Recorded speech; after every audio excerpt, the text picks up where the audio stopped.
લીંબુડી પણ મિત્રો જો કટા ટોપ થતી જાય છે। આ વર્ષે લીંબુ આવે એવું દેખાય છે આપણને, પણ મેઇન મુદ્દો મેઇન પ્રશ્ન અમારે એ છે કે દરિયાઈ પટ્ટી નજીક હોવાથી ખારી પવનની રામાયણ રહેશે મોટે પાયે।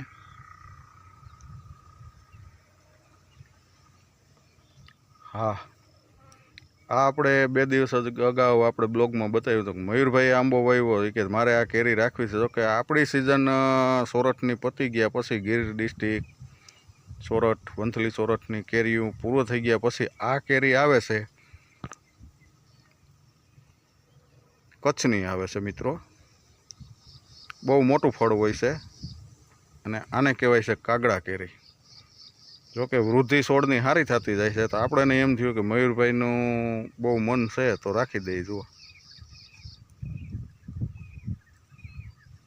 કેવી થાય છે, શું થાય છે। જોકે કલમ નથી, આપણે ગોચલી વાવી દીધી હતી, કેવી થાય એ જોઉં, આગળ તમને બતાવતા રહેશું। અને જામફળી જુઓ, તેમાં પણ તમને દેખાતું હશે ખારી પવન। ખારી પવનનો પહેલો મોટો પ્રશ્ન મિત્રો અમારે। અને કોઈ રીતે આપણે પાણી તો ઉનાળામાં વધુ જોઈએ ને પાયા કરીએ છીએ,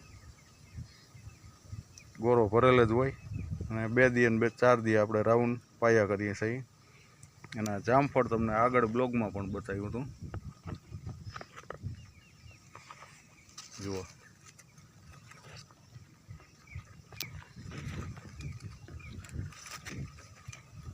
ગયા વર્ષે વાવેલ છે મિત્રો, આ જામફળ છે। જુઓ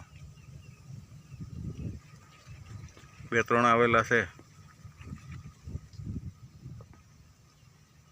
ચાલો મિત્રો હવે આગળ મળશું।